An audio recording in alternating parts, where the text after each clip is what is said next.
नमस्कार, मैं Balco medical centre की तरफ से अपने सभी दर्शकों का स्वागत करती हूँ।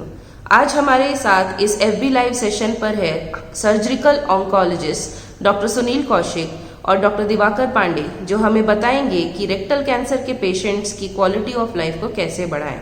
स्वागत है आपका डॉक्टर्स। आज इस सेशन पर हम हमारे डॉक्टर्स से कुछ सवाल पूछेंगे और जानेंगे कि रेक्टल कैंसर क्या है। तो मेरा पहला सवाल है डॉक्टर सुनील के लिए। सर, रेक्टल कैंसर क्या है और भारत में यह कितने लोगों में पाया जाता है? Good evening everyone. Rectum large intestine का एक आखिरी भाग होता है। ये 12 to 15 सेंटीमीटर्स का लेंथ रहता है इसका।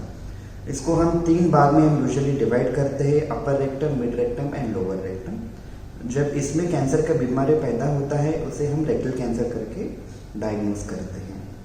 इसका यूजुअली ये कंफ्यूज हो जाते हैं बवासीर और फिशर से, सो इसलिए इसका मिसमैनेजमेंट हो जाता है ऑफन। तो यूजुअली हमारे पास पेशेंट्स जब आते हैं तो यूजुअली लोकली ज़्यादा एडवांस्ड हो जाता है, समटाइम्स शरीर में पूरा फैल भी जाता है। तो इसका सिम्टम्स के बारे में जानकारी रहना बहुत इम्पॉर्टेंट है, ताकि हम अर्ली इसका डिटेक्ट करें और इसका इलाज जल्दी शुरू कर सकते हैं। तो इसका सिम्टम्स के बारे में अगर देखते हैं तो जैसा बवासीर में होता है, ब्लीडिंग ज़्यादा होता है, मोशन जाते के टाइम पे ब्लीडिंग होता है मोशन के साथ, और हमारा बबल हैबिट्स जो है, बाथरूम जाने का जो भी रेगुलर पैटर्न होता है वो चेंज हो जाता है। समटाइम्स कॉन्स्टिपेशन ज़्यादा हो जाता है, या फिर समटाइम्स इनकम्प्लीट एवैक्यूएशन भी होता है। अगर मोशन जाने का सेंसेशन आता है, मगर जब लेटरिन जाने के लिए बैठते हैं तो मोशन ठीक से आता नहीं है, सो ऐसा बहुत बार हमको बाथरूम जाना पड़ता है।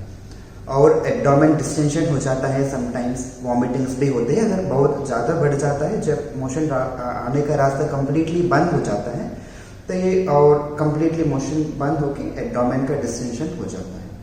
सो ये ब्लीडिंग, लेटरिन जाने के रास्ते से ब्लीडिंग होना है, and change in bubble habits more common symptoms होते हैं रेक्टल कैंसर का। ये हमारे देश में मेन एंड वुमेन दोनों को मिला के देखते हैं तो 5th मोस्ट कॉमन कैंसर होता है, मेन में 4th मोस्ट कॉमन होता है, वुमेन में 6th मोस्ट कॉमन कैंसर होता है।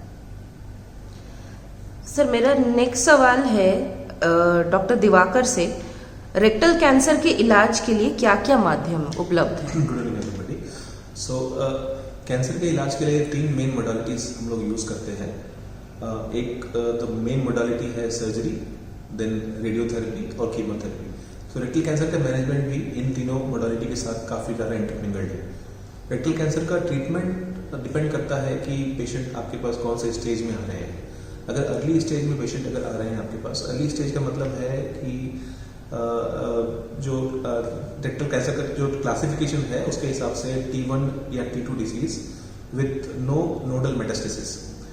इन कंडीशन में हम ट्रीटमेंट सिर्फ एक ही ऑप्शन से ट्रीटमेंट सर्जरी करके ट्रीटमेंट कर सकते हैं।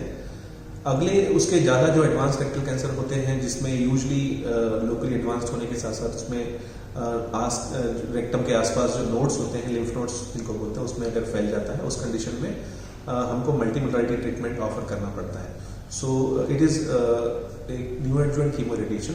इसका मतलब ये होता है कि सर्जरी करने के पहले पेशेंट्स को कीमो रेडिएशन देना पड़ता है, सिकाई के साथ साथ कीमोथेरेपी देनी पड़ती है। उससे जो ट्यूमर होता है उसका बल कम हो जाता है, और उसके बाद सर्जरी करने से मार्जिन्स के साथ निकालना उसको आसान हो जाता है। दूसरा इंपॉर्टेंट पहलू रेक्टल कैंसर में ये है कि रेक्टम में रेक्टल कैंसर की सर्जरी एक टाइम पे होती थी, तब the end result used to be a permanent stoma.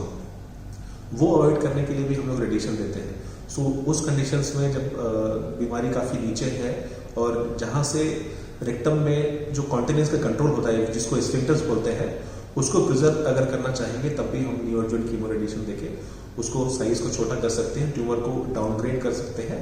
उसके बाद we can offer them surgery after chemo radiation. So this are the 3 main modalities. मेरा अगला सवाल है डॉक्टर सुनील से। क्या रेक्टल कैंसर के सभी मरीजों को कोलोस्टोमी की आवश्यकता होती है, और इसके उपचार से जुड़ी हुई क्या क्या समस्याएं मरीजों को झेलना पड़ता है, उसके बारे में बताएं। रेक्टल कैंसर जो लार्ज इंटेस्टाइन के कैंसर के इलाज में कोलोस्टमी एक इम्पॉर्टेंट रोल रहता है। तो बहुत सारे पेशेंट्स जब ये कोलोस्टमी के बारे में सुनते हैं, उसकी ज़रूरत के बारे में जब उनको समझाया जाता है तो डर जाते हैं, इससे नहीं सो सर्जरी अवॉइड करने का कोशिश बहुत करते हैं या फिर से ट्रीटमेंट लेना भी बंद कर दें। तो इसके बारे में जानकारी होना और कितना ज़रूरी है, कैसे अवॉइड कर सकते हैं, इससे क्या प्रॉब्लम हो सकती है, जानना बहुत इम्पोर्टेंट है। तो ये कोलोस्टमी जो है ये सब पेशेंट्स में हम यूजुअली नहीं करते हैं। ये इसको हम कोलोस्टमी का मतलब है कि बड़े आंत का लेट्रिन का रास्ता जो है वो पेट के ऊपर से बनाते हैं, नॉर्मल नीचे के रास्ते से नहीं होता है। तो ऊपर के रास्ते से जब लेट्रिन आने का रास्ता हम बनाते हैं उसे हम कोलोस्टमी कहते हैं। तो इसे हम दो तरह के हम मेनली डिवाइड कर सकते हैं, ये परमानेंट कोलोस्टमी, टेम्पररी कोलोस्टमी। जब परमानेंट होता है तो पूरा लेट्रिन का रास्ता नीचे से जब हम पूरा निकाल देते हैं बीमारी की इलाज के लिए, तो एक परमानेंट कोलोस्टमी बनाना पड़ता है। टेम्पररी कोलोस्टमी तब बनाते हैं जब हम आंतड़े को निकाल के जोड़ते हैं, उसको हील करने के लिए उसको हम डाइवर्ट करते हैं, फीसेस को, स्टूल्स को डाइवर्ट करते हैं ताकि कंटामिनेशन ना हो और लीक ना हो, उसके चांसेस को कम करने के लिए, और उसका जो भी लीक होता है तो उसका जो भी कॉम्प्लिकेशंस हो सकते हैं उसको कम करने के लिए हम कोलोस्टमी बनाते हैं। तो ये प्रोटेक्टिव मैकेनिज्म जैसा होता है टेम्पररी कोलोस्टमी। तो ये सब पेशेंट्स में नहीं बनाते हैं हम। जब हम रेडिएशन के बाद एनास्टोमोसिस करते हैं सर्जरी करने के बाद, उसको हील करने के लिए सम पेशेंट्स में हम कोलोस्टमी बनाते हैं।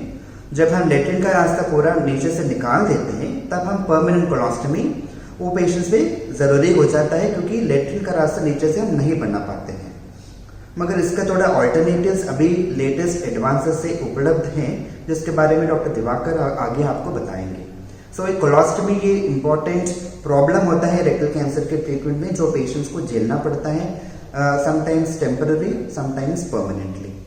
एंड इससे साथ साथ और क्या प्रॉब्लम हो सकते हैं, जब हम एनास्टोमोसिस करते हैं, बीमारी को निकालने के बाद ऊपर और नीचे की आंत को जब जोड़ते हैं, उससे थोड़ा माइल्ड लीक होने का चांसेस रहते हैं।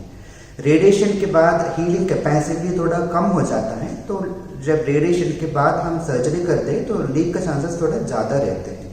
तो इसलिए हम ये पेशेंट्स में ज़्यादा कोलोस्टमी करने के लिए हम डायरेक्टली यूजुअली यूज़ करते हैं।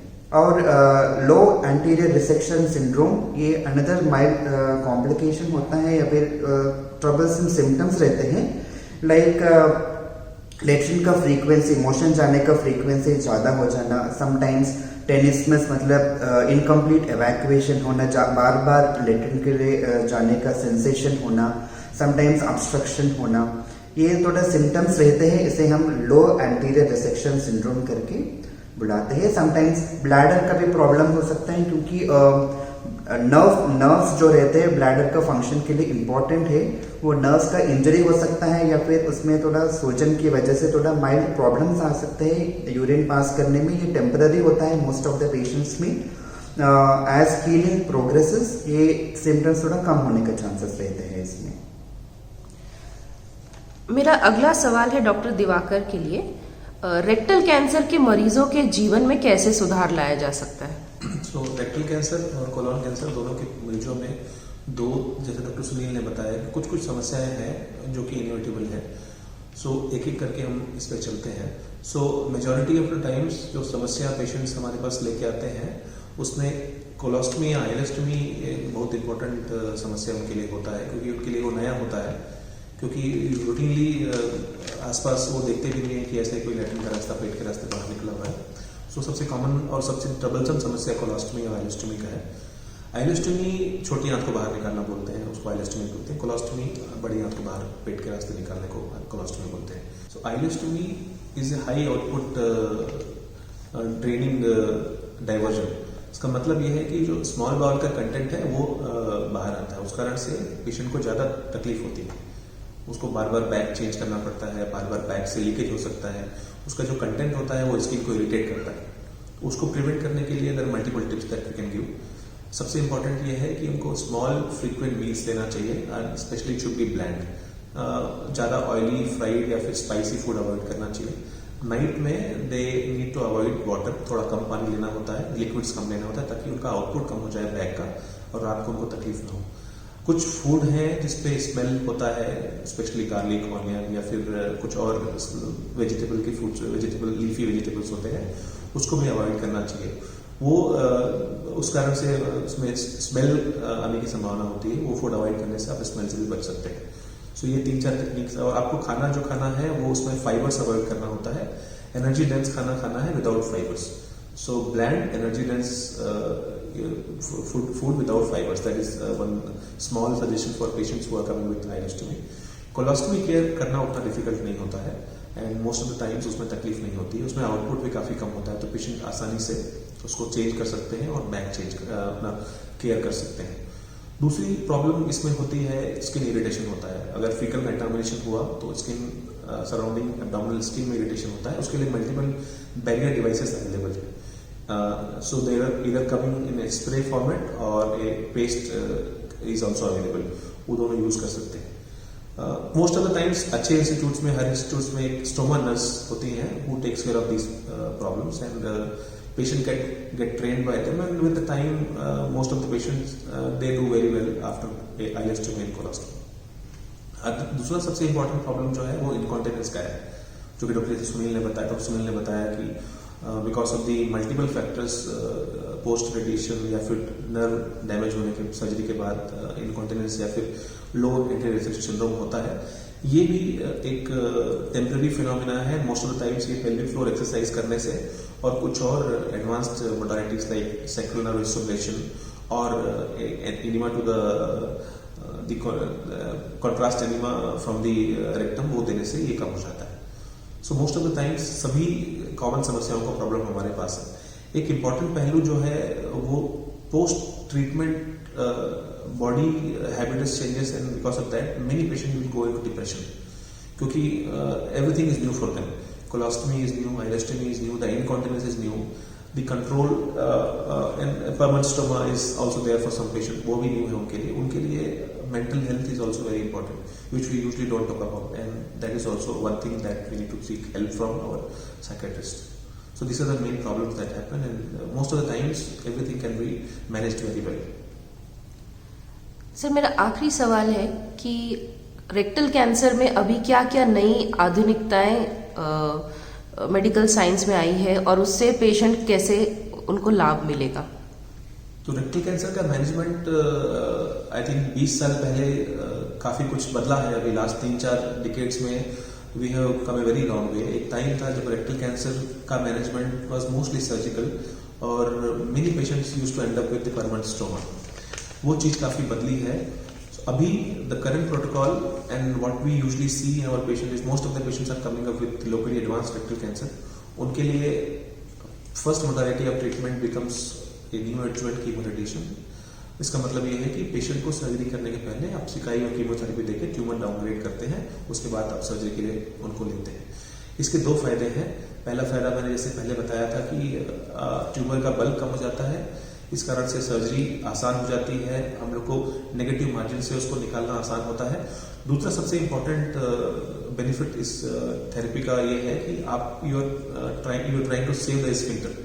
सो रेक्टल कैंसर का एक पेक्यूलर प्रॉब्लम ये है कि जो कॉन्टिनेंस मैकेनिज्म कंट्रोल करने के लिए स्फिंक्टर्स हमारे बॉडी में होते हैं उसको भी इन्वॉल्व करता है। तो once you give chemoradiation tumour downstaging happens and then you can save the sphincter. So patient को परमानेंट स्टोमा अवॉइड कर सकते हैं। So that is one thing that has come up recently. It is not new, but it is even not practiced even not widely practiced even now also. दूसरा important इसका पहलू जो इसमें add करना चाहता हूँ मैं वो ये है there is something called inter-sphincter dissection. So if the rectal cancer is very low in the lower third of the rectum और वहाँ पे sphincter is not involved but it is reaching very low and the surgeon is not finding good negative margin there, we can try a procedure called inter-sphincter dissection where we create a plane between the external and internal sphincters. In that way, we save the external sphincter and patient can have a continent bowel function. So that is one thing which has come up recently and it is very new and we are doing it routine in our center and we are trying to propagate it as much as possible. दूसरा important पहलू rectal cancer में आया है use of minimal access surgery. So हम लोग अपने centre में routinely laparoscopic surgery करते हैं और रेक्टल कैंसर के लिए। उससे दो फायदे हैं। एक तो ऑब्वियसली पेशेंट के लिए स्कार छोटा हो जाता है, उनका पोस्ट ऑपरेटिव रिकवरी काफ़ी अच्छा होता है compare to open surgery. And other thing is उनको पेन भी पोस्ट ऑप में काफ़ी कम होता है। And the other thing is infection होने के चांसेस भी काफ़ी कम हो जाते हैं। So laparoscopic surgery is also come up in very big way in rectal cancer. तीसरा जो इम्पोर्टेंट एडवांसमेंट अभी है वो है use of circular staplers. So stapling device से ऑब्वियसली यंग सर्जन्स को काफ़ी हेल्प मिला है and we can come to a negative margin even with very low rectal cancers. So that is one thing which has come up recently. दूसरा important चीज जो अभी आया हुआ है वो मेटास्टेटिक रेक्टल कोलोरेक्टल कैंसर के लिए है। उसको अपन साइटोरेक्टिव सर्जरी एंड हाइपेक बोलते हैं। Cytoreductive surgery is a new kind of surgery for metastatic colorectal cancer, जिसमें हम चौथे स्टेज के मरीज को भी क्योर कर सकते हैं। पहले उनको हम कीमोथेरेपी देके या फिर कीमो रेडिएशन देके ट्यूमर डाउन स्टेजिंग करते हैं और उसके बाद बीमारी पूरी निकाल के उसमें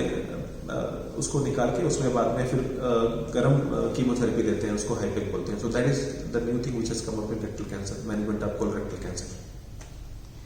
धन्यवाद डॉक्टर। आशा करती हूँ कि आज के सेशन के द्वारा हमारे दर्शकों को बहुत लाभ मिलेगा। धन्यवाद डॉक्टर, और सारे दर्शकों का भी हमारे साथ आज जुड़ने के लिए धन्यवाद।